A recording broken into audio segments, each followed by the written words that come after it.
दोस्तों नया टॉपिक शुरू कर रहे हैं और वो टॉपिक है अपन का वर्ब। तो आप सुनहरे अक्षरों में हेडिंग डाल सकते हैं अपनी नोटबुक में, बढ़िया प्यारे प्यारे अक्षरों में, और वो टॉपिक का नाम है अपन की का वर्ब। ओके दोस्तों, क्या है टॉपिक का नाम? वर्ब्स। ये लीजिए हेडिंग डाल दीजिए। इसको हिंदी में अपन क्रिया बोलते हैं दोस्त।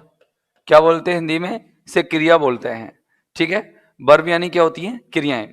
इसको आप प्लूरल ले लो, आप कोई दिक्कत नहीं है, प्लूरल ले सकते हैं। वर्ब्स मैंने हिंदी में लिखा है क्रिया, तो उसको प्लूरल बना लेते हैं, ये हो गया क्रियाएं। ठीक है ना। क्रियाएं दरअसल होती क्या है? हम लोग जब डेफिनेशन की बात करें, कि पहले तो जब डेफिनेशन की बात करते हैं तो लोगों के दिमाग में कई सारे उल्टे सुलटे शब्द आते हैं कि पता नहीं क्रिया सर कर्ता का, कार्य का होना, करना, ऐसा पाया जाता है, तो वो वर्ब होती है। तो हम सबसे पहला पॉइंट क्लियर करेंगे कि डेफिनेशन वर्ब की क्या है। क्लियर है। दूसरा जो पॉइंट होगा हमारा वो होगा क्लासिफिकेशन, वर्ब का वर्गीकरण। बिल्कुल अपने पॉइंट ऑफ व्यू से करेंगे, हम अपने नजरिए से करेंगे। किसी बुक से ज्यादा हमारा नजरिया ज्यादा इंपॉर्टेंट होता है, हमें अपने समझने का तरीका अपना खुद का रखना पड़ता है। अब जैसे ही क्लासिफिकेशन हमारा कंप्लीट होगा दोस्तों, और उस क्लासिफिकेशन के बाद पॉइंट नंबर 3 हम पढ़ेंगे बेसिक नॉलेज। वर्ब का हम बेसिक नॉलेज प्राप्त करेंगे कि वर्ब कैसे कैसे यूज होती है दोस्तों। ठीक है ना, बेसिक नॉलेज प्राप्त करेंगे। और फिर बेसिक नॉलेज प्राप्त करने के बाद हम जो चौथा टॉपिक लेंगे वो लेंगे हम ऑक्सिलरी वर्ब्स। क्या लेंगे दोस्तों? ऑक्सिलरी वर्ब्स ले लिया। ऑक्सिलरी वर्ब्स के बाद हम लेंगे पांचवा टॉपिक, वो होगा मॉडल ऑक्सिलरी वर्ब्स। क्या होगा दोस्तों? Model auxiliary verbs. ये हम लोगों को पढ़ने हैं इसके अंदर। इसके बाद हमारा ये वर्ब नाम का टॉपिक कंप्लीट हो जाएगा। ये 5 टॉपिक्स आप लोगों के लिए बहुत मतलब अमृत मान लो आप, ये आप लोगों के लिए बिल्कुल लेक्चर साबित होने वाले, अमरोसिया साबित होने वाले हैं। अगर हम किसकी बात करें, if we talk about this topic that is verbs. Okay, अगर हम वर्ब्स के बारे में बात करें तो सब कुछ होने वाला है। तो दोस्तों लेट अस बिगिन। आप चाहो तो इनका स्क्रीनशॉट ले सकते हो, जो हम आज शुरू करने वाले हैं। आप चाहो तो इनका स्क्रीनशॉट ले सकते हो। ठीक है दोस्तों, अब करें शुरुआत। बिल्कुल आप लोगों ने स्क्रीनशॉट ले लिया होगा, तो अब हमारा जो टॉपिक है वो हम शुरू करने वाले हैं। हमारा आज का जो पहला टॉपिक रहेगा दोस्त, वो टॉपिक रहेगा हमारा वर्ब की डेफिनेशन। सबसे पहला टॉपिक हम पढ़ने वाले हैं वर्ब की डेफिनेशन। बिल्कुल एक सीक्वेंस में पढ़ेंगे, बिल्कुल एक ऑर्डर में पढ़ेंगे। हम सबसे पहला जो पढ़ने वाले हैं दोस्तों आज वर्ब्स के बारे में, वो पढ़ेंगे सबसे पहला पॉइंट उसकी डेफिनेशन। ये लीजिए, मैंने सुनहरे अक्षरों में ब्लैक पेन से डेफिनेशन डाल दिया है। डेफिनेशन की स्पेलिंग ध्यान रखना, DEFINITION होती है। डेफिनेशन का हिंदी मीनिंग तो सब लोग जानते ही हैं कि डेफिनेशन का हिंदी मीनिंग होता है दोस्तों परिभाषा। अब बात करते हैं कि जब वर्ब की डेफिनेशन की बात करें हम, तो कौन सी डेफिनेशन वर्ब के लिए सूट करती है। लोग बोलते हैं कि सर जिस जिस शब्द के माध्यम से, जिस शब्द के माध्यम से कार्य का होना करना पाया जाता है, वो शब्द क्या होते हैं? वो वर्ब होते हैं। लेकिन मैं एक डिफरेंट टाइप की डेफिनेशन आप लोगों को लिखा रहा हूं। तो आप मेरे साथ पेन कॉपी लेकर के बैठे होंगे, और डेफिनेटली आप लोग इस डेफिनेशन को लिखेंगे जो मैं आप लोगों को लिखा रहा हूं। तो लिखिए, वे वर्ड्स जो कि एक सेंटेंस में आकर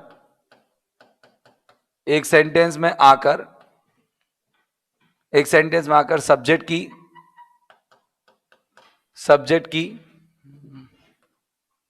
कंडीशन, सब्जेक्ट की पोजीशन, सब्जेक्ट का एक्शन एवं फीलिंग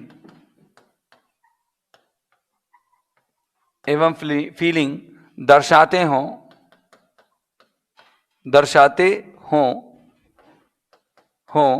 वर्ब्स कहलाते हैं।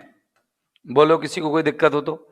बिल्कुल फंडामेंटल क्लियर हो गया आप लोगों के। चलो देखो कि भाई वे वर्ड्स जो कि एक सेंटेंस में आकर के सब्जेक्ट की कंडीशन यानी सब्जेक्ट की स्थिति को, सब्जेक्ट की पोजीशन यानी सब्जेक्ट के पद को, सब्जेक्ट के एक्शन मतलब सब्जेक्ट किस तरह का कार्य करता है, और सब्जेक्ट की फीलिंग को दिखाते हैं, वो शब्द क्या कहलाते हैं? वो शब्द आपके क्या कहलाते हैं दोस्तों? वो शब्द आपके कहलाते हैं क्या? वर्ब्स। ओके, अब जैसे एग्जांपल देखते हैं हम। ऐसे जल्दी से समझ में नहीं आएगा, थोड़ा टाइम लगता है किसी भी चीज को समझने में, तो अच्छे से समझना। पहले हम बात करेंगे किसकी, कंडीशन की। कंडीशन का मतलब जैसे मैंने कहा कि सुनील सुनील इज पुअर। अब ये जो पुअर उसकी कंडीशन है, उसको रिप्रेजेंट करने के लिए जिस वर्ड को हमने जो यूज किया है वो है हमारी इज। अगर अपन सुनील पुअर लिख देते हैं तो उससे कंडीशन रिप्रेजेंट नहीं होगी। यदि एक सेंटेंस में कंडीशन को दर्शाना है तो उसके लिए वर्ब अलग होती हैं, तो उन वर्ब्स को यूज करना ही क्या कहलाता है, मतलब वो जो शब्द अगर हमने यूज किए हैं तो वो वर्ब कहलाते हैं। तो यहां पर ये वर्ब है। सब्जेक्ट की पोजीशन, अगर सब्जेक्ट की पोजीशन को रिप्रेजेंट करें दोस्तों हम, सब्जेक्ट की पोजीशन को, जैसे मैंने कहा कि अर्पित, मैंने लिखा अर्पित हैज बिकम, अर्पित बन चुका है, Arpit has become a doctor, has become a doctor, Arpit एक डॉक्टर बन चुका है। तो यहां पर अगर मैं बिकम के बारे में बात करूं दोस्तों आप लोगों से, तो बिकम कैसी क्रिया है, मेन वर्ब है। और बिकम क्या कर रही है भाई, मेन वर्ब है, बिकम क्या कर रही है, बिकम यहां पर अ डॉक्टर, यानी कि उसकी पोजीशन को दिखा रही है। बात समझ में आई आपको। जैसे मैंने एक कंडीशन वाला एग्जाम्पल और लिया, मैंने कहा Rohan, Rohan has got mad, Rohan has got mad, Rohan पागल हो गया है। अब बताओ, mad is his condition, mad उसकी कंडीशन है, और उसके लिए मैंने एक वर्ड यूज किया, कौन सा, गॉट। समझ में आ रहा है ना आपको। तो ये गॉट क्या है, वर्ब है। समझ रहे हो ना आप मेरी बात को, गॉट क्या है, वर्ब है। ये वर्ब है, ये वर्ब है, ये वर्ब है। अब मैं एक्शन की बात कर रहा हूं, एक्शन तो आप वैसे भी नॉर्मली जानते हैं भाई। अगर मैं एक्शन की बात करूं तो एक्शन तो आप नॉर्मली जानते हैं कि कोई ज्यादा बड़ी चीज नहीं है। चलिए मैं एक्शन के बारे में लिखा देता हूं, एक आध दो सेंटेंस आप देख सकते हैं कि क्या लिखने वाले हैं हम। देखिए, मैंने कहा कि Sneha, Sneha is reading, is reading A novel, Sneha एक नॉवेल पढ़ रही है। तो स्नेहा का जो एक्शन है क्या, रीड करने का, पढ़ने का, वो कौन दिखा रहा है भाई, स्नेहा का एक एक्शन है पढ़ने का, वो कौन दिखा रहा है बताना, ये रीडिंग वाली क्रिया। तो जब ये स्नेहा एक नॉवेल पर एक एक्शन कर रही है तो उसको अपन रिप्रेजेंट कर रहे हैं वर्ब से, मतलब सब्जेक्ट के एक्शन को अपन रिप्रेजेंट कर रहे हैं किससे, वर्ब से। मतलब वर्ब आप सब जानते हैं, नॉर्मली जब हम लोग एक अनऑफिशियल लैंग्वेज सी बोलते हैं कि कार्य का होना करना पाया जाता है, बस कार्य का होना करना, तो ये क्या है कि ये एक अजीब सी, एक सिंपल से शब्दों में दी गई डेफिनेशन है। लेकिन अगर क्लियर शब्दों में कहें तो वो क्या है, तो मैंने आपको बताया है। मैंने आपको एक एग्जाम्पल लिख के बताना है, वो क्या है देखिए। मैंने कहा रोजेज माने गुलाब, स्मेल गंध देते हैं, कैसी, नाइस, है ना। तो अब बताओ कि रोजेज जो है स्मेल देते हैं नाइस, कभी रोजेज ने कहा ये काम कर रहे हैं हम लोग, नहीं, लेकिन ये हम लोग फील करते हैं, क्या है, फील करते हैं। तो ये जो स्मेल है ना, ये फील वाली क्रिया है, क्या है, फील वाली क्रिया, ये फीलिंग है। तो आप देख सकते हैं कि इस क्रिया ने क्या दिखाया है, एक्शन। इस क्रिया ने क्या दिखाया है बताना, इस क्रिया ने दिखाया है कंडीशन, इसने क्या दिखाया है नीचे वाली ने, पोजीशन, और इसने क्या दिखाया दोस्त, इसने क्या दिखाया, इसने दिखाया कंडीशन। तो आप लोग कह सकते हैं, अगर कोई व्यक्ति ध्यान से देख रहा हो, आप कह सकते हैं कि दोस्तों ये जो वर्ब हैं सारी की सारी, ये क्या करती हैं, कंडीशन, पोजीशन, एक्शन और फीलिंग को रिप्रेजेंट करती है। बोलो राइट और रॉन्ग, बोलो क्लियर है या नहीं है, यस और नो। मुझे लगता है कि आप लोगों का ये डेफिनेशन वाला चैप्टर क्लियर हो गया होगा। अगर सर इंग्लिश में अगर कभी डेफिनेशन आए तो हमको कैसे पहचानने में आएगी, सेकंड ग्रेड में तो आ जाती है कि वर्ब इज अ, ठीक है ना, ठीक है ना, ओके।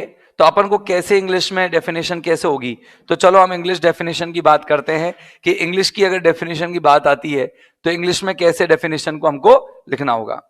तो देखो, अगर मैं इंग्लिश डेफिनेशन की बात करूं दोस्तों, तो आपके सामने वो डेफिनेशन में लिख के दे रहा हूं, तो देखना, a verb is a word that represents, जो कि क्या दिखाता है, that represents an action, position, condition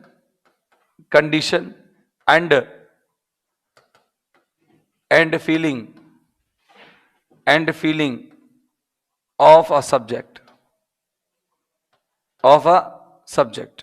कि एक सब्जेक्ट की क्या दिखाता है वो, कंडीशन, पोजीशन, एक्शन और फीलिंग। बस इजी शब्दों में डेफिनेशन सी क्लियर हो जाती है। मुझे नहीं लगता कि आप लोगों को कहीं पर इस डेफिनेशन में कोई दिक्कत, कोई झंझट, कोई टेंशन वाला काम होगा, बिल्कुल क्लियर कट है।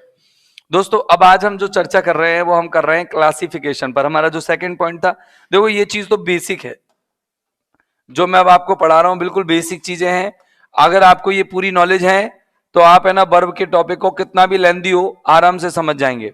लेकिन अगर आप लोगों की ये चीजें क्लियर नहीं है तो मुझे नहीं लगता कि आपको वर्ब आसानी से समझ में आएंगी, बड़ा डिफिकल्ट और टिपिकल हो जाएंगी अगर आप वर्ब का ये बेसिक क्लियर नहीं कर पाते हो। तो दोस्तों आप लोगों के लिए इस वर्ब का बेसिक जो है नॉलेज पूरा आपको आना चाहिए। तो चलो हम क्लासिफिकेशन देखते हैं। आज डेफिनेशन के बाद परिभाषा देखी, आपने 2-5 उदाहरण देखे, एक एक हमारा नजरिया बदला, एक पॉइंट ऑफ व्यू बदला कि वर्ब होती क्या है, हम लोग क्या मानते थे और आज से हमारे लिए क्या वर्ब होगी। तो ये पॉइंट ऑफ व्यू मतलब हमारे लिए बदलना ज्यादा जरूरी था। तो देखिए अगर हम क्लासिफिकेशन की बात करें, वर्गीकरण की बात करें, तो हम लोग नॉर्मली 2 वर्गीकरण कर देते हैं, मेन वर्ब और हेल्पिंग वर्ब। लेकिन आज मैं आपको एक नया एक टाइप बताने वाला हूं, एक नया पैटर्न मैं आप लोगों के लिए वर्ब का बताने वाला हूं। अगर हम इसके क्लासिफिकेशन की बात करेंगे तो इस डेफिनेशन को तो मैं छुपा देता हूं। अब क्लासिफिकेशन का एक डायग्राम बनाएंगे, पहले देखेंगे, पहले समझेंगे अच्छे से। देखिए मैंने यहां पर हेडिंग डाल दी वर्ब्स, ये इसको बॉक्स में बंद किया। इसके हमने 3 टुकड़े किए। जो पहला टुकड़ा है आपका वो तो है साहब हेल्पिंग वर्ब्स या ऑक्सिलरी वर्ब्स डाल दो, एक ही बात है ना, ऑक्सिलरी वर्ब्स। और ऑक्सिलरी वर्ब्स में आप दोनों चीजें ले लो, क्या, हेल्पिंग वर्ब, मॉडल वर्ब। लेकिन इसको ज्यादा बढ़िया रहेगा अपन हेल्पिंग वर्ब नाम डालते हैं, वो तो एक ही बात है, हेल्पिंग और ऑक्सिलरी दोनों में कोई डिफरेंस नहीं है। ये लो हेल्पिंग वर्ब ले लो आप, ये ले लिया हेल्पिंग वर्ब, जिससे कि आप लोगों को मैंने जो अलग अलग टाइप लिखे हैं ना पढ़ने के लिए, कि देखो ये रहा, आप लोगों को क्लियर रहेगा माइंड में। ये अलग अलग मैंने 5 टाइप लिए हैं, जैसे एक तो अपन ऑक्सिलरी वर्ब पढ़ेंगे, फिर अपन मॉडल ऑक्सिलरी वर्ब पढ़ेंगे। तो ये अलग अलग जो टाइप पढ़ेंगे ना, इस वजह से अपन ने इसको ऐसा किया है, ठीक है ना। अब आप क्या कर सकते हैं दोस्तों, अब आप अगला पॉइंट देखेंगे, इसमें हेल्पिंग वर्ब जो हैं उनको अपन ने 2 भागों में बांटा है। एक भाग तो अपना दोस्त बहुत बड़ा और प्यारा सा भाग है, उसको नाम देंगे हम ऑक्सिलरी वर्ब्स। क्या नाम दे रहे हैं अपन, ऑक्सिलरी वर्ब। बड़ा प्यारा सा भाग है ये, कोई ज्यादा कठिन नहीं है, बहुत आसान सा है। ऑक्सिलरी वर्ब के बाद दूसरा भाग हम लेंगे मॉडल ऑक्सिलरी वर्ब। कौन सा भाग लेंगे बेटा, मॉडल ऑक्सिलरी वर्ब्स। ओके, ये देखेंगे आप, ठीक है ना, ऑक्सिलरी वर्ब्स और मॉडल ऑक्सिलरी वर्ब्स। अब इसका जो पार्ट 2 रहेगा, और पार्ट 2 में हम पढ़ेंगे मेन वर्ब्स। भाई बेसिक नॉलेज तो लेनी है ही हमको, इसमें तो कोई दो राय है ही नहीं, ये मेन वर्ब्स हम लोगों को पढ़नी है, ये रही मेन वर्ब्स।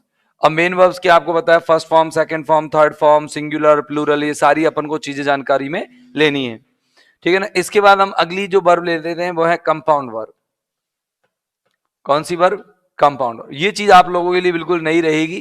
देखो कंपाउंड वर्ब के 2-3-4 प्रकार होंगे, मैं बता देता हूं। अगर अगर आपको मेन वर्ब के बाद 2+ वर्ब दिखती है दोस्त, मेन वर्ब के बाद अगर आपको 2+ वर्ब दिखती है, मेन वर्ब के बाद अगर आपको 2+ वर्ब दिखती है, तो अपन को क्या मान लेना है कि अपन की कंपाउंड वर्ब रहेगी।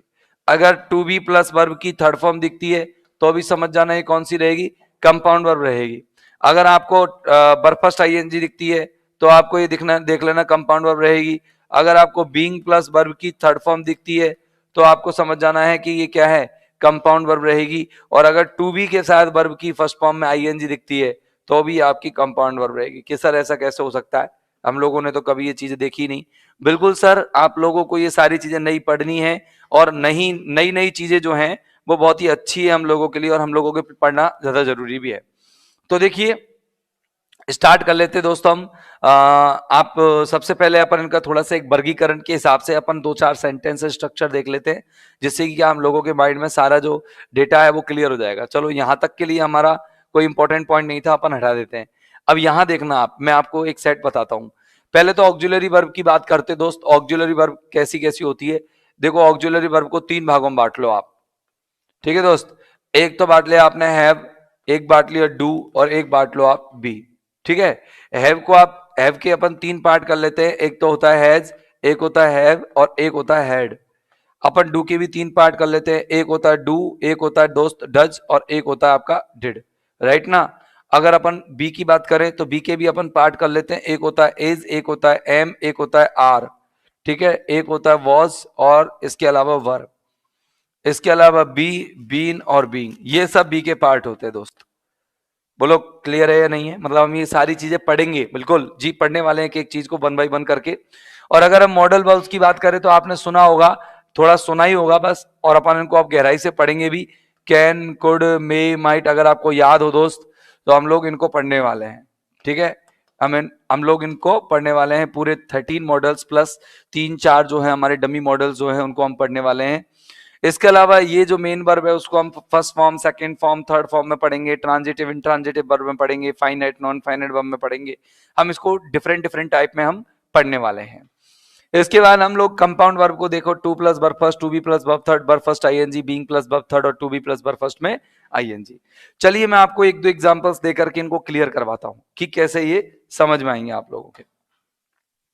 देखिए एग्जाम्पल्स देखिएगा आप, बड़े आराम से समझ में आ जाएंगे दोस्त, कोई ज्यादा टेंशन वाला खेल इसके अंदर नहीं है। जैसे मैंने कहा, जैसे he is avoiding, he is avoiding, avoiding, he is avoiding smoking, he is avoiding smoking now, he is avoiding smoking now. ये मैंने एक क्वेश्चन लिखा आप लोगों के सामने बोर्ड पर, दिख रहा है आप लोगों को? चलिए बताइए, इसमें तुम्हें हेल्पिंग वर्ब नजर आ रही होगी दोस्त, कौन सी है बताना? ये हेल्पिंग वर्ब आपकी इज है, क्लियर है? ये रही हेल्पिंग वर्ब, मान लो आप, ये रही इज, ठीक है ना, इज में आ गई है भाई। ऑक्सिलरी वर्ब हेल्पिंग वर्ब के अंदर ही आती है, ठीक है ना। तो अपन ने ले लिया साहब ये, आप चाहे इसमें ऑक्सिलरी वर्ब नाम डाल दो, चाहे इसके नीचे हेल्पिंग वर्ब लिख दो, बात तो एक ही है। इसके बाद अवॉइडिंग क्या है? आपकी मेन वर्ब है भाई। हेल्पिंग वर्ब के बाद जो आती है वो आती है आपकी दोस्त मेन वर्ब, क्लियर है? यस और नो? बिल्कुल क्लियर होगी। इसके बाद मेन वर्ब के बाद एक और वर्ब फर्स्ट में आईएनजी दिख रही है आपको, दिख रही है ना? यस और नो? दिख रही है ना? तो ये जो वर्ब फर्स्ट में आईएनजी दिख रही है, ये क्या है आप लोगों के लिए? ये कंपाउंड वर्ब है, जिसको शॉर्ट में मैं क्या बोल देता हूं दोस्त? सीवी बोल देता हूं। क्लियर हो जाएगा आप लोगों का? ये बोलो क्लियर हो जाएगा ना ये पॉइंट आप लोगों का? तो ठीक है दोस्त, अब आगे चलते हैं अपन एक और एग्जाम्पल। जैसे कि मैं एक और एग्जाम्पल लिखता हूं, she seems, she seems to be showing her grief, showing her grief, her grief at my failure, GRIEF, at my failure। ऐसा लगता है कि वो मेरी असफलता पर अपना दुख जता रही है, FAILURE। चलिए देखिए, मैंने आप लोगों के सामने दोस्त एक क्वेश्चन लिखा है बढ़िया सा। इस सेंटेंस में आपने देखा एक सीम्स हेल्पिंग वर्ब नहीं है इसमें, सीम्स मेन वर्ब है। मेन वर्ब के बाद यहां पर आपको to be plus verb first में आई दिख रहा है, आईएनजी दिख रहा है, ये आपकी कौन सी वर्ब है? To be plus verb first में आईएनजी दिख रहा है, ये आपकी कंपाउंड वर्ब है। बोलो दोस्त क्लियर हुआ कि नहीं हुआ? बिल्कुल, मेरे को लगता है आपका ये फंडामेंटल जो नॉलेज है किसके क्लासिफिकेशन की, वर्ब की क्लासिफिकेशन से रिलेटेड, आप लोगों को क्लियर हो गई होगी। बस आप लोगों को ये जो टोटल 5 पैटर्न है कंपाउंड वर्ब के, ये याद रखने पड़ेंगे। यानी बाकी बेसिकली अगर हम बात करें तो बच्चों को ये वाले याद होते हैं, ये वाले याद होते हैं, बच्चों को मेन वर्ब के बारे में भी नॉलेज होती है, लेकिन कंपाउंड वर्ब के बारे में नॉलेज थोड़ी बहुत कम होती है। होती तो है, बच्चों को तो नॉलेज होगी और किसको होगी, लेकिन फिर भी कम होती है। तो अपन कंपैरेटिवली इस चीज को जो लोगों में कम है उसको भी अपन सही करेंगे, अच्छा करेंगे, बेटरमेंट करेंगे इसके अंदर। और अपन जब शुरुआत कर रहे हैं दोस्त, तो हमारा जो पहली स्लाइड थी, अगर आपको याद हो तो हमारी पहली स्लाइड में हम लोगों ने डेफिनेशन क्लासिफिकेशन दिया था। फिर अपन ने क्लासिफिकेशन के बाद बेसिक नॉलेज चालू करने का कोशिश की है। तो बेसिक नॉलेज में मैं आपको बता रहा हूँ कि हेल्पिंग वर्ब क्या होती है, मेन वर्ब क्या होती है, कंपाउंड वर्ब क्या होती है। फिर ये बेसिक नॉलेज जैसे ही कंप्लीट हो जाएगी, मेन वर्ब की भी कंप्लीट हो जाएगी, उसके बाद अपन ऑक्सिलरी और मॉडल ऑक्सिलरी वर्ब लेंगे। ठीक है दोस्त? मॉडल क्या लेंगे अपन? ऑक्सिलरी वर्ब और मॉडल ऑक्सिलरी वर्ब। तो पहले बेसिक नॉलेज आप अपना पॉइंट डाल दीजिएगा, लीजिएगा दोस्त, बेसिक नॉलेज आप अपना पॉइंट डाल देते हैं, हेडिंग डाल देंगे आप सभी लोग, बेसिक नॉलेज। ओके, देखिएगा बेसिक नॉलेज,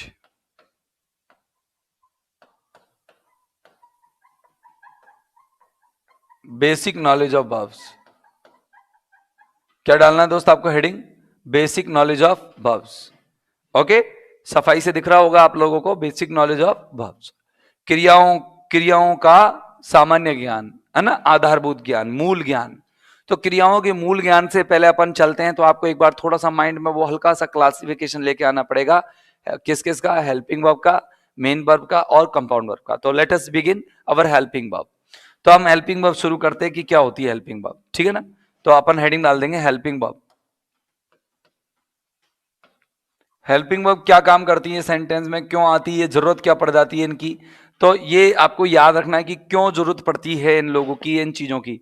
तो सेंटेंस में समय को दिखाने का जो काम करेंगी, समय मतलब टाइम, सेंटेंस में टाइम को दिखाने का जो काम करती है वो करती है आपकी हेल्पिंग वर्ब्स। क्या करती हैं दोस्त? हेल्पिंग वर्ब्स, ऑक्सिलरी वर्ब्स आपका क्या काम करती है, सेंटेंस में टाइम को रिप्रेजेंट करने का काम करती है और मेन वर्ब को सपोर्ट करती है।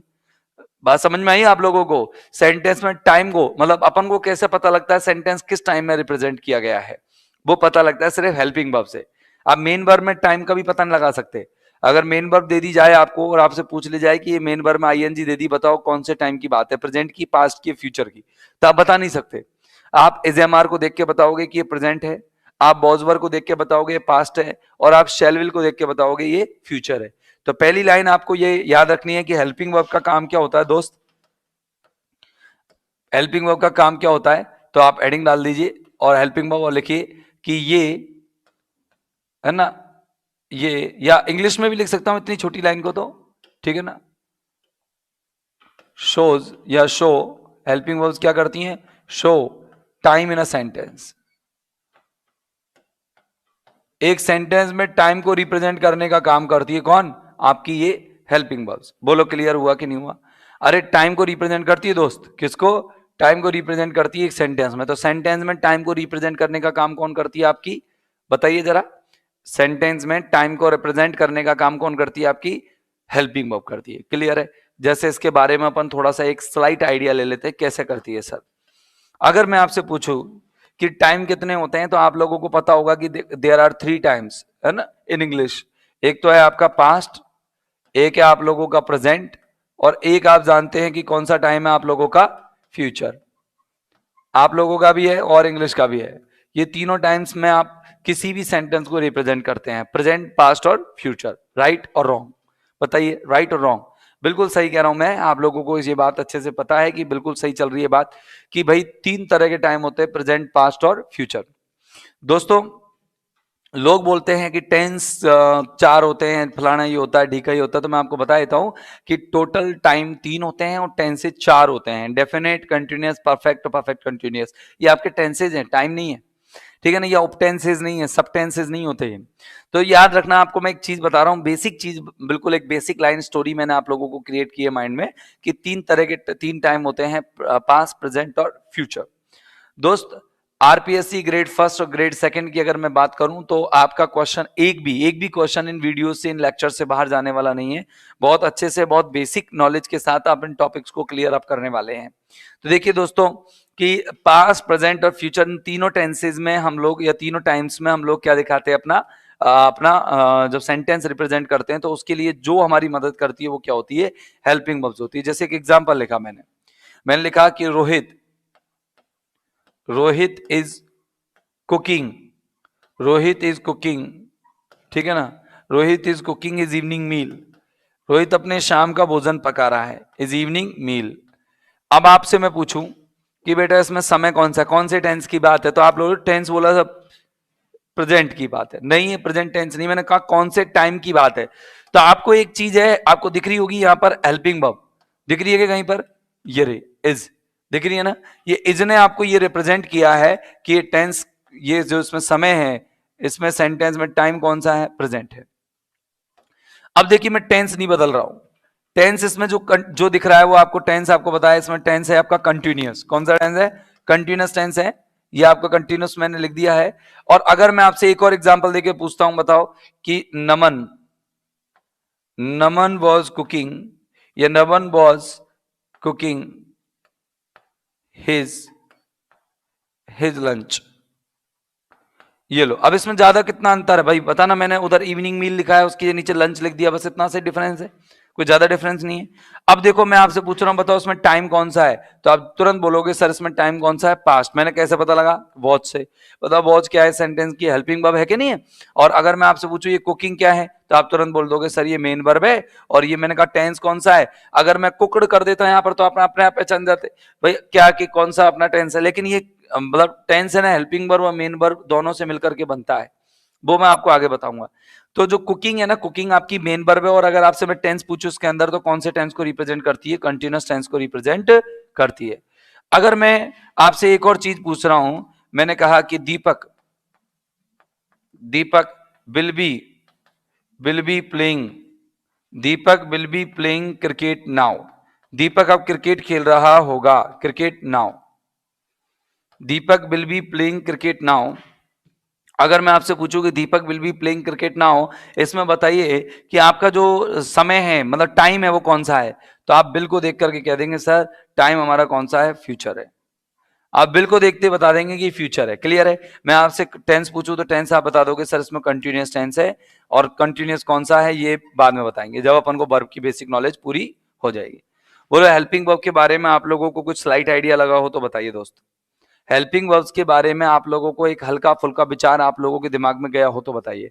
हेल्पिंग वर्ब क्या होती है? क्लियर हो गई? क्या होती है दोस्त? बताइए क्या होती है? हेल्पिंग वर्ब का काम होता है सेंटेंस में टाइम को रिप्रेजेंट करना, ठीक है ना? और यही काम आपका किसका होता है? ऑक्सिलरी वर्ब्स का होता है। किसका होता है? ऑक्सिलरी वर्ब्स का। लेकिन ऑक्सिलरी वर्ब के लिए अपन एक अलग चीज ले लेते हैं, ठीक है ना? तो अपन इसमें अगला पॉइंट डालेंगे संग की संग, अगला पॉइंट डालेंगे दोस्त, इसमें अगला पॉइंट डालेंगे ऑक्सिलरी वर्ब्स। तो आप अगली हेडिंग डाल दीजिए ऑक्सिलरी वर्ब्स, ये लिख दीजिए AUXILIARY auxiliary verbs. Okay, auxiliary verbs आप लोगों ने हेडिंग डाल दी, बोलो कोई दिक्कत तो नहीं है किसी को? ठीक है। ऑक्सिलरी वर्ब आप लोगों ने डाली, is, am, are, was, were, has, have, had, be, been, being, ये होती है ना सारी की सारी। ये क्या काम करती हैं? ये क्या करती है? टाइम और टेंस एक साथ दोनों को रिप्रेजेंट करने का काम करती है। ये टाइम और टेंस दोनों को रिप्रेजेंट करने का काम करती है। तो आप एन एस में एक लाइन लिखेंगे कि auxiliary verb represent represent both represent both time and tenses, time and tense, कि टाइम और टेंस दोनों को रिप्रेजेंट करने का काम कौन करता है आपका? भाई कौन करता है बताना? ये आपका कौन करता है? ये आपकी ऑक्सिलरी वर्ब करती है। टाइम भी रिप्रेजेंट करती है और टेंस भी। बोलो कोई दिक्कत है क्या? अरे यस और नो, कोई दिक्कत है क्या? नहीं है।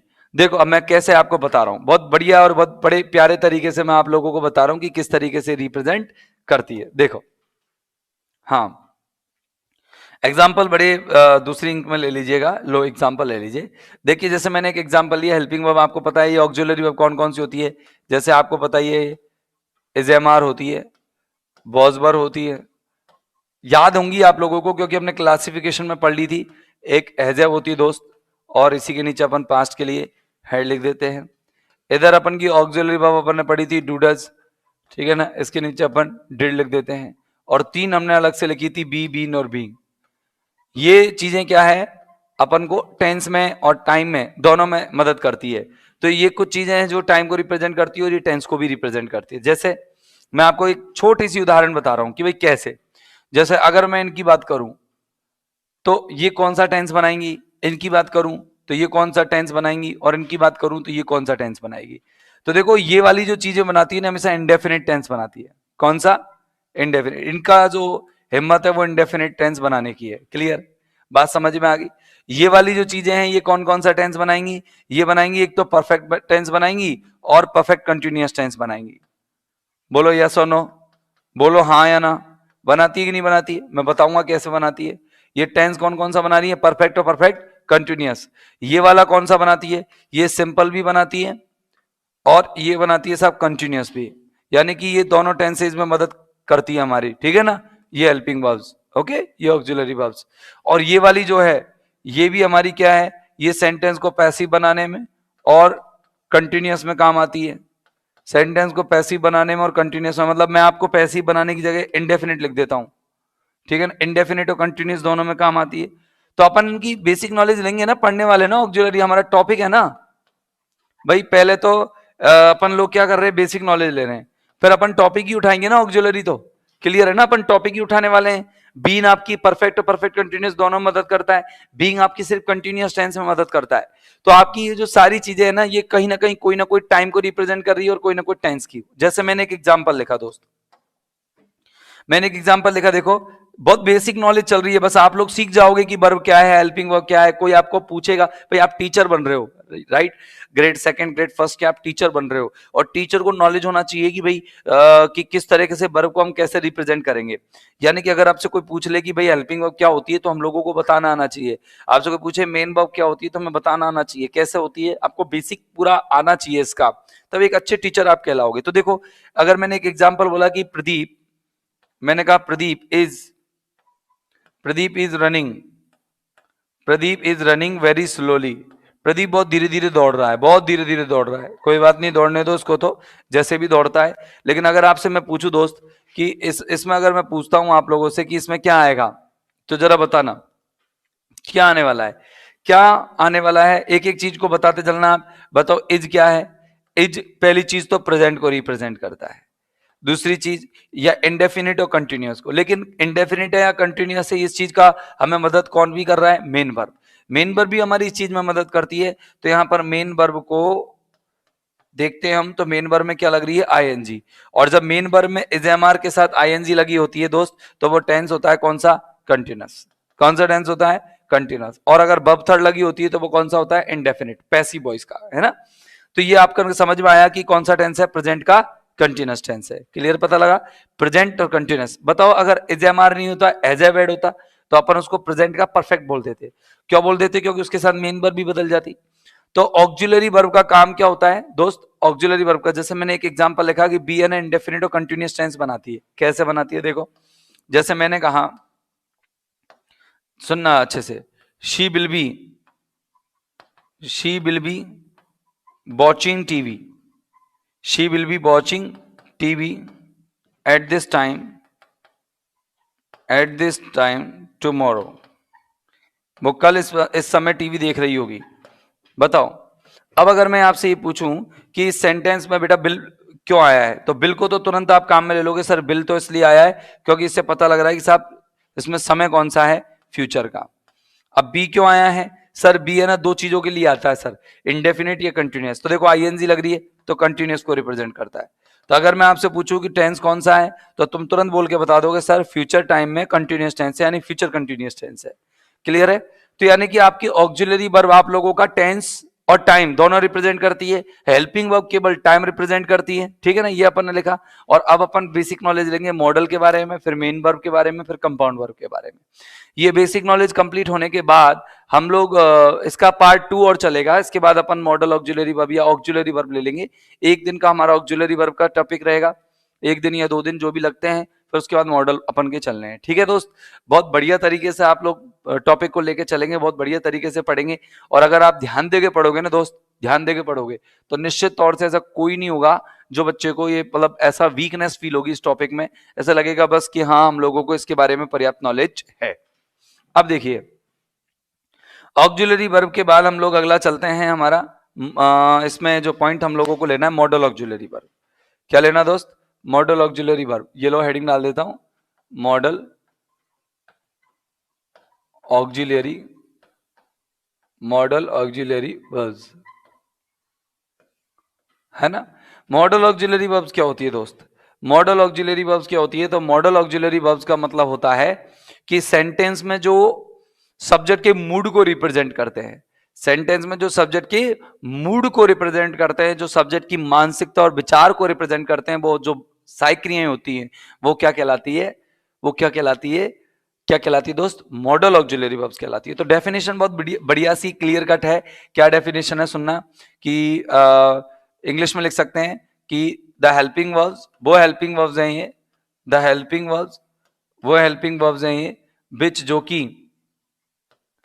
विच जो कि रिप्रेजेंट मानी दर्शाती हैं, किस चीज को दर्शाती है, रिप्रेजेंट मूड आइडिया और नोशन, मूड आइडिया और नोशन, किसका, मूड आइडिया और notion of a subject in a sentence, of a subject in a sentence, कि एक सेंटेंस में किसी सब्जेक्ट का मूड आइडिया और नोशन दर्शाने का काम कौन करता है दोस्त, कौन करता है बताना जरा, वो आपकी मॉडल ऑक्सिलरी वर्ब करती है। कैसे, देखो, जैसे मूड यानी जानते हो विचारधारा, मानसिकता अपन कहते हैं जिसको, कि मूड को आइडिया मानी वही विचार, और अपन अगर बात करें नोशन मानी धारणा या विचार।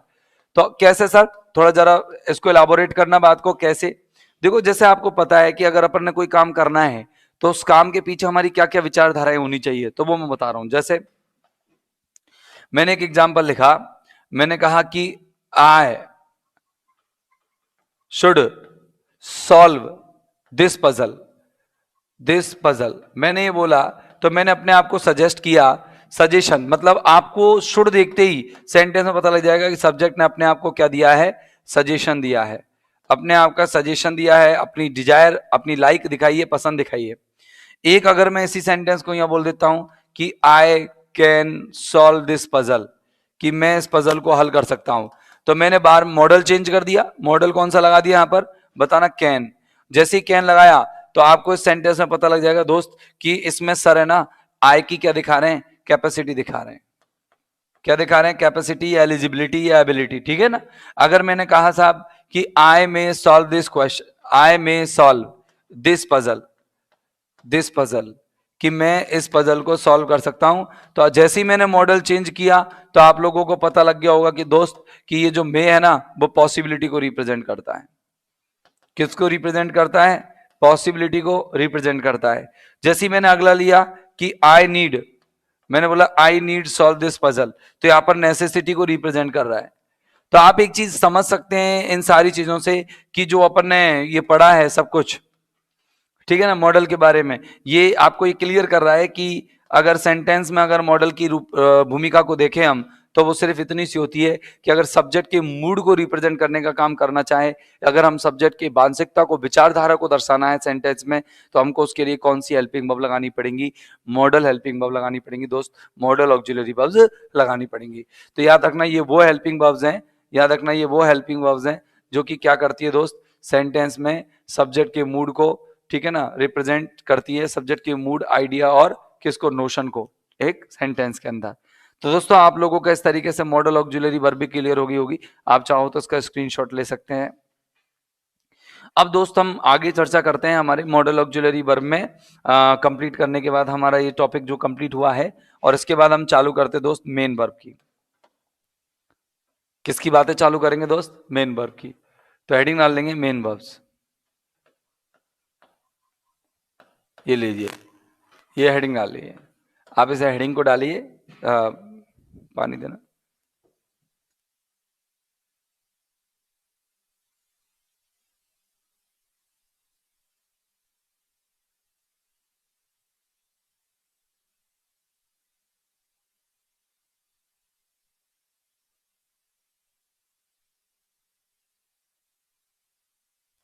ओके दोस्तों, ठीक है ना, तो अपन शुरू कर रहे हैं मेन वर्ब को। तो मेन वर्ब क्या होती है, देखना, मेन वर्ब पूरी तरह से टेंस के लिए डेडिकेटेड होती है।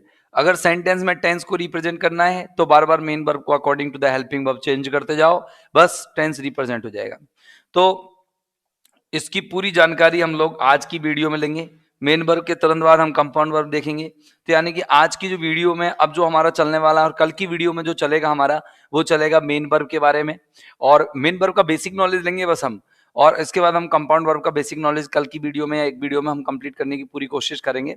और उसके तुरंत बाद जो हम अगला टॉपिक उठाने वाले हैं वो हमारा ऑक्सिलरी वर्ब। ओके दोस्त, क्लियर है आप लोगों का ये फंडामेंटल, ठीक है। ये फंडामेंटल जो नॉलेज है आप लोगों का क्लियर होना चाहिए। अगर आपको कोई डाउट आता है तो तुरंत आप पूछेंगे भी, अगर किसी भी तरीके से आप पूछने के लिए कैपेबल हैं, अगर कमेंट बॉक्स में डाल करके पूछ सकते हैं आप, या फिर किसी भी तरह से आप क्वेरी कर सकते हैं। वैसे होगी नहीं, कोई डाउट होगा नहीं, मैं बहुत बिल्कुल क्लियर करते हुए एक चीज को लेके चल रहा हूं। मेन वर्ब क्या करते हैं, मेन वर्ब शो टेंसेज इन सेंटेंसेज।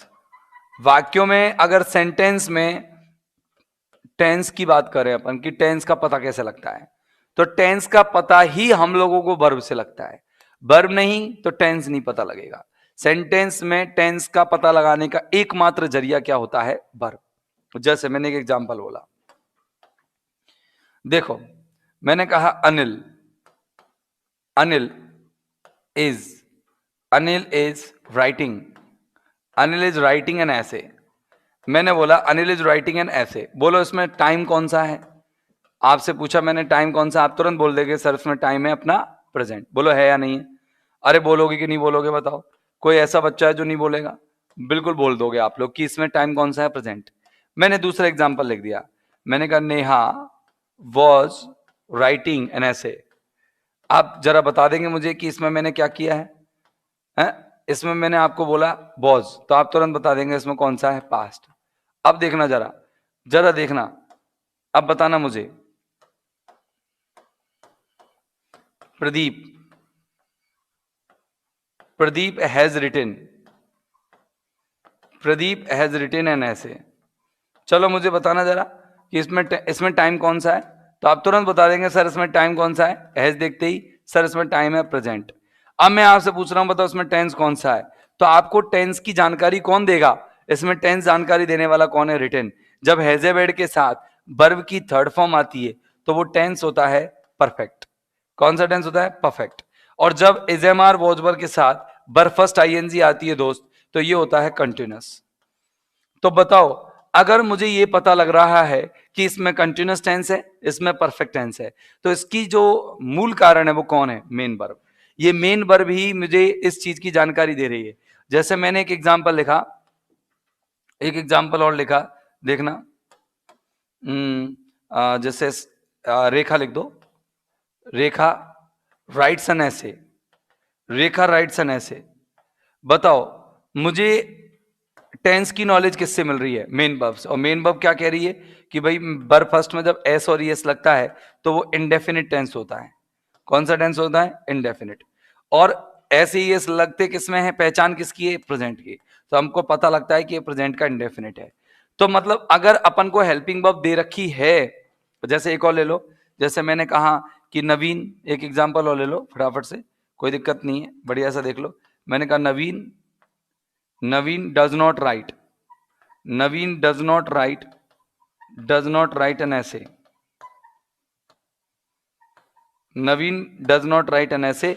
तो आप इस सेंटेंस से दोस्तों पहचान सकते हो अच्छे से। बताओ क्या पहचानोगे, आप लोगों को क्या आइडिया मिला, आप लोगों को ये आइडिया मिला दोस्त कि ये जो डज है ना, डज, ये डज जो दिख रहा है आप लोगों को, दिख रहा है डज, तो ये डज तो क्या है दोस्तों आपका, ये डज तो है आपका टेंस जो आपको रिप्रेजेंट करता है कौन सा, प्रेजेंट टेंस। बोलो यस और नो, बोलो क्लियर है या नहीं है। और ये जो आपकी राइट डज के बाद जो आपकी बर्फस दिख रही है आप लोगों को, वो क्या रिप्रेजेंट करती है कि टेंस कौन सा है आपका, वो इंडेफिनिट है। कौन सा है दोस्त, इंडेफिनिट है। बोलो ये चीज क्लियर हुई कि नहीं हुई आप लोगों की, बताओ। अगर मैं आपसे पूछूं कि मेन वर्ब क्या काम करती है, तो सिंगल लाइन में आंसर दो। तो सिंगल लाइन में आपका क्या आंसर होगा कि मेन वर्ब सर सेंटेंस में टेंस को रिप्रेजेंट करने का कार्य करती है। अगर आपको कोई टेंस पूछेगा तो टेंस का तरीका कैसे पता कैसे लगेगा टेंस कौन सा है, तो आप मेन वर्ब से पता लगाओगे। टाइम का पूछेगा तो आप हेल्पिंग वर्ब से पता लगाओगे। लेकिन ऑक्सिलरी वर्ब की बात करें तो टाइम और टेंस दोनों को रिप्रेजेंट करने का काम हमारी ऑक्सिलरी वर्ब करती है। ठीक है ना दोस्तों, तो अपन ने तीन चीजों की बेसिक जानकारी हम लोगों ने अभी तक ली है। और अब अपन चलते हैं अपनी मेन वर्ब के अगले पॉइंट पर। अगला पॉइंट क्या है, मेन वर्ब के क्लासिफिकेशन को देखें, हम वर्गीकरण को देखें दोस्त। तो मेन वर्ब के वर्गीकरण को हम कितने भागों में कर सकते हैं, तो देखिए हम अगर मेन वर्ब के टाइप देखें तो सबसे पहले हम लोगों को पढ़ना है कि एक है finite and non finite verb. तो लिखेंगे classification, classification of main verbs, classification of main verbs, main verbs, classification of main verbs. अगर हम मेन वर्ब के क्लासिफिकेशन देखें तो वो किस तरीके से होते हैं, देखिए एक टाइप तो हम पढ़ेंगे दोस्तों, पहला जो टाइप पढ़ेंगे वो पढ़ेंगे अपन फाइनाइट और नॉन फाइनाइट। क्या पढ़ेंगे दोस्त, फाइनाइट वर्ब्स और नॉन फाइनाइट वर्ब क्या होती हैं, इन सारी चीजों की जानकारी हम लोग लेने वाले हैं, फाइनाइट वर्ब और नॉन फाइनाइट वर्ब्स। ठीक है ना। दूसरा लेंगे हम, दूसरा जो हम क्लासिफिकेशन पढ़ेंगे वो पढ़ेंगे अपन simple and lexical verb, simple verbs. और दूसरा क्या है अपन का, लेक्सिकल वर्ब्स। और तीसरा है be form verbs, be form verbs. ठीक है दोस्तों, और एक अपन इसी में अंदर ले लेते हैं, वो अलग ले लेंगे, टाइप नंबर 2 ले लो ये। ठीक है ना, 2 हो ही गया, उधर लिख रखा है मैंने, टाइप नंबर 2 ले लो ये। और तीसरा जो टाइप पढ़ेंगे हम लोग वो पढ़ेंगे दोस्त, ये अपन ने लिख ही लिया नॉन फाइनाइट फाइनाइट, अपन ने सिंपल लेक्सिकल बी फॉर्म लिख ही लिया। अपन को याद हो तो आपने कभी सुना हो ट्रांजिटिव वर्ब और इंट्रांजिटिव वर्ब, सकर्मक क्रियाएं और अकर्मक क्रियाएं। ट्रांजिटिव वर्ब और इंट्रांजिटिव वर्ब, इंट्रांजिटिव वर्ब्स। और इसके बाद हम अगला जो पॉइंट पढ़ने वाले हैं दोस्त, जो इसके अंदर हम चौथा नंबर का पॉइंट पढ़ेंगे, वो पढ़ेंगे रेगुलर वर्ब्स और इरेगुलर वर्ब्स। देखो मैं बोर्ड पर पढ़ाऊंगा आप लोगों को, क्योंकि प्रिंटेड अगर होंगी तो हम आराम से जल्दी जल्दी भी पढ़ लेंगे, और कोई चीज की बेसिक जानकारी लेनी होगी तो उसके अंदर ही हम लेते हुए चलेंगे। ठीक है दोस्त, तो अपन ये 4 तरह के वर्गीकरण के माध्यम से अपन वर्ब पढ़ेंगे। एक एक और टाइप ले लेंगे अपन 5वें नंबर पर। वैसे इसी में ही फाइनाइट नॉन फाइनाइट में मैं पढ़ा दूंगा आपको सिंगुलर और प्लूरल वर्ब, ठीक है ना। फाइनाइट के अंदर ही मैं आप लोगों को सिंगुलर और प्लूरल वर्ब लेके चलूंगा। तो दोस्तों ये जो वर्ब के क्लासिफिकेशन है आपको, तो क्लासिफिकेशन ऑफ मेन वर्ब्स में अगर हम देखें तो हम टोटल 4 तरह की क्लासिफिकेशन हम पढ़ने वाले हैं। तो गेट रेडी और नोट कर लीजिए इन चारों तरह के क्लासिफिकेशंस को।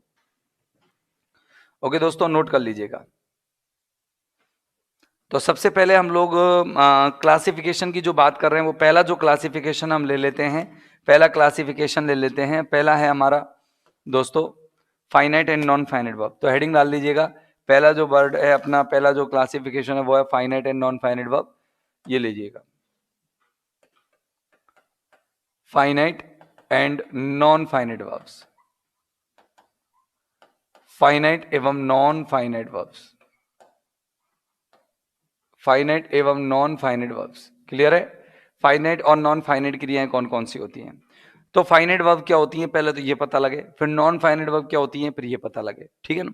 चलो देखो, आप एक लाइन मेरे साथ लिख सकते हो क्या? चलो हिंदी में लिख लेते हैं कि वे क्रियाएं, जो याद हो जाए आपको, कि वे क्रियाएं जो कि सब्जेक्ट, सब्जेक्ट की नंबर, NUMBER, नंबर यानी वचन, पर्सन एवं सेंटेंस की टेंस से प्रभावित हो जाती हैं, एवं सेंटेंस की टेंस से प्रभावित हो जाती हैं, टेंस से प्रभावित हो जाती हैं, प्रभावित हो जाती हैं। क्या कहलाती है दोस्त? हो जाती हैं। नॉन, वो फाइनाइट वर्ब्स कहलाती हैं।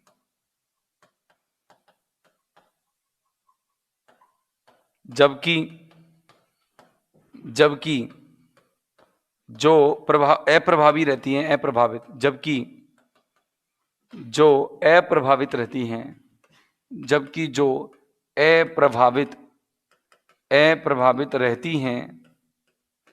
रहती हैं वे नॉन फाइनाइट वर्ब्स कहलाती हैं, वे नॉन फाइनाइट वर्ब्स कहलाती हैं। ओके दोस्तों, बिल्कुल क्लियर हो गई होगी लाइन आपको, मेरे हिसाब से क्लियर हो गई होगी। देखो मैं आपको जानकारी देता हूं कि सर फाइनाइट नॉन फाइनाइट कैसे होती है। तो थोड़ा सा एक बार अंडरलाइन जरूर करेंगे हम लोग मेन मेन चीजों को, कि जैसे सब्जेक्ट है, सब्जेक्ट के 2 नंबर होते हैं, एक वचन और बहुवचन। जैसे एक वचन सब्जेक्ट होगा तो उसके अनुसार क्रिया अलग आ जाएगी, बहुवचन होगा तो क्रिया बदल जाएगी। तो वो क्रिया जो बदलती है बार बार एक वचन बहुवचन के अनुसार, सिंगुलर प्लूरल के अनुसार, वो क्या होती है आपकी फाइनाइट वर्ब होती है। जो पर्सन के हिसाब से बदल जाती है, first person, second person, third person अलग अलग हो जाते हैं, तो वर्ब बदल जाती है, तो वो भी क्या हो जाती है आपकी फाइनाइट वर्ब। और सेंटेंस में टेंस से जो प्रभावित होती है वो भी क्या होती है आपकी फाइनाइट। और जो इन तीनों से प्रभावित नहीं होती वो होती नॉन फाइनाइट।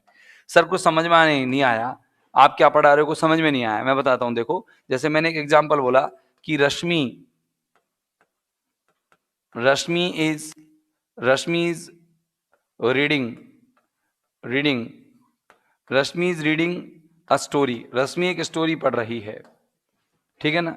मैंने बोला, देखना आप अच्छे से, मैंने एक एग्जांपल बोला, I am reading a story, I am reading a story. Okay, एक मैंने बोला कि Priya, Priya was reading a story. थोड़ा समझते चलना, मैं आपको समझाऊंगा कुछ चीजें। Priya was reading a story. Okay, मैंने बोला कि Sneha's friends were reading a story, were reading a story, एक कहानी पढ़ रहे थे, ठीक है ना। अब एक और एग्जांपल देख लो, मैंने कहा कि Naman has read a story, read a story, मैंने कहा you have read a story. जरा सुनो अब, कहाँ फाइनाइट वर्ब है, कहाँ नॉन फाइनाइट वर्ब है। चलो अगर मैं आपसे कहूं कि तुम फाइनाइट वर्ब को कैसे दिखाओगे, तो याद रखना फाइनाइट वर्ब को अपन है ना शॉर्ट में एफ बी लिख देंगे। क्या लिख देंगे दोस्त, शॉर्ट में क्या लिख देंगे, एफ बी। किसको, फाइनाइट को, ठीक है ना। ये तो अपन फाइनाइट को अपन एफ बी लिख देंगे और नॉन फाइनाइट वर्ब को एन एफ बी लिख देंगे, ठीक है। शॉर्ट में अपन भाई कम कम शब्दों में लिख देंगे। अब देखो तुम मेरी बात सुनो, रश्मि के साथ आपको टाइम दिख रहा है, कौन सा है, इज, ठीक है ना। अब देखो इज के हिसाब से देखो आप, ये रीडिंग आ रहा है बरफस्ट माई एन जी, यहां देखो रश्मि के हिसाब से जा रहा था, लेकिन आई के हिसाब से क्या हो गया, एम, है ना। यानी कि सब्जेक्ट बदला तो वर्ब बदल गई ना, वर्ब बदली कि नहीं बदली, लेकिन देखो रीडिंग सेम है, नहीं बदला ना कुछ रीडिंग में। अच्छा देखो वॉच, ये टेंस बदल दिया मैंने, पास्ट कर दिया, टाइम पास्ट कर दिया मैंने, टाइम पास्ट कर दिया ना। अब जैसे ही टाइम पास्ट हुआ तो देखो प्रिया के साथ वॉच हो गया और फ्रेंड्स के साथ क्या हो गया, वर। जैसे जैसे सब्जेक्ट बदल रहा है वर्ब बदल रही है, लेकिन ये देखो रीडिंग रीडिंग तो सेम है, राइट और रॉन्ग, भाई इनमें तो कुछ बदलाव नहीं हुआ ना। अच्छा देखो ये जो बदल रही हैं, ये वाली जो क्रियाएं, ये तो क्या कहलाती है, फाइनाइट। आप इनका नाम फाइनाइट वर्ब भी कह सकते हैं। जो बदल रही है वो फाइनाइट है, और जो नहीं बदल रही है वो है नॉन फाइनाइट वर्ब। बात समझ में आ गई, जो नहीं बदल रही है नॉन फाइनाइट वर्ब होती है। तो सर हमको क्या पता लगेगा कौन कौन सी वर्ब है ऐसी जो नॉन फाइनाइट वर्ब है। अरे सब सीमित है, नॉन फाइनाइट वर्ब भी सीमित है और फाइनाइट वर्ब भी सीमित है, मैं लिखा दूंगा आप लोगों को। अच्छा अगर मैं आपसे पूछूं दोस्त, आज की क्लास में हम लोग यही तो पढ़ रहे हैं कि ये हैज और रेड में से अगर मैं आपसे पूछूं कि इसमें बताना जरा कि हैज क्या है, तो आप कहेंगे सर ये तो क्या है, हेल्पिंग वर्ब है। देखो नमन के हिसाब से हैज था और यू के हिसाब से क्या लग गया, हैव। तो ये जो बदल रही है वो तो आपकी कौन सी है, फाइनाइट वर्ब, और जो आपकी नहीं बदल रही है वो कौन सी है, आपकी नॉन फाइनाइट वर्ब। बोलो राइट और रॉन्ग है, राइट है या रॉन्ग है। आप इन एग्जांपल्स को अच्छे से लिख लीजिएगा और ये आपका कॉन्सेप्ट लिख लेना, आप लोगों को फर्स्ट क्लास तरीके से आप लोगों को समझ में आ जाएगी। अब मैं आपसे पूछूं दोस्त कि अपनी नॉन फाइनाइट वर्ब कौन कौन सी होती है, फाइनाइट वर्ब कौन कौन सी होती है। भाई ये तो आपको पता लग गया कि होती क्या है, अब आपको ये पता करना है कि भाई होती कौन कौन सी हैं। तो मैं आपको एक लिस्ट बनाता हूं कि नॉन फाइनाइट और फाइनाइट वर्ब कौन कौन सी होती है। तो देखो ये लिख दिया मैंने फाइनाइट वर्ब, इजी है ना, फाइनाइट वर्ब, और इसी के नीचे मैंने लिख दिया साइड में नॉन फाइनाइट वर्ब। बहुत आसान है, डेफिनेशन कंप्लीट करने के बाद आपको बहुत आसान हो जाता है कि भाई कि क्या आपकी फाइनाइट होगी क्या नॉन फाइनाइट होगी, मुझे बताने की जरूरत नहीं पड़नी चाहिए। देखो अगर मैं आपसे पूछूं कि बरफस्ट में एस या एस और बरफस्ट कैसी क्रिया है, आप कहोगे सर कैसी है, फाइनाइट है। क्यों, सिंगुलर सब्जेक्ट के साथ तो बरफस्ट में ऐसी एस आ जाता है, जैसी सब्जेक्ट प्लूरल हो जाता है तो क्या आ जाता है, वर्ब की फर्स्ट फॉर्म आ जाती है। दूसरी बात मैं पूछूं आपसे, इज एम आर फाइनाइट है कि नहीं है, आप कहेंगे सर फाइनाइट है। क्यों, क्योंकि सब्जेक्ट के अकॉर्डिंग बदलती है, टाइम के अकॉर्डिंग बदलती है। वॉज वर फाइनाइट है, बिल्कुल है साहब। मैंने कहा हैज एवेड कि बिल्कुल है सर फाइनाइट। मैंने कहा और बताओ आप, हैज एवेड के अलावा अगर डू डज डिड की बात करूं तो कहोगे सर बिल्कुल फाइनाइट है। तो ये क्रियाएं जो मैं लिख रहा हूं ये वाली फाइनाइट है, क्योंकि ये टाइम से और टेंस से चेंज हो जाती हैं। जैसे जैसे टाइम टेंस चेंज होते हैं ये चेंज होती जाती है, सब्जेक्ट चेंज होता है ये बदलते जाते हैं।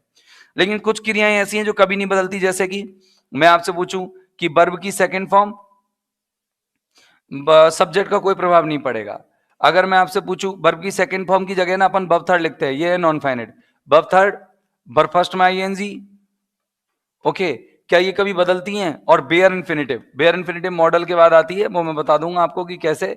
ये कभी नहीं बदलती। और एक है टू इन्फिनिटिव, ये कभी नहीं बदलती, मतलब चाहे सब्जेक्ट कोई भी आए लेकिन ये वर्ब हमेशा ऐसी की ऐसी रहती है। तो टोटल 4 मिलाकर के हमारी ऐसी वर्ब हुई जो टू इन्फिनिटिव, बेयर इन्फिनिटिव और आपकी जीरंड यानी आईएनजी वाली, और एक वर्ब की third form past participle form, ये 4 ऐसी वर्ब हुई नॉन फाइनाइट हुई।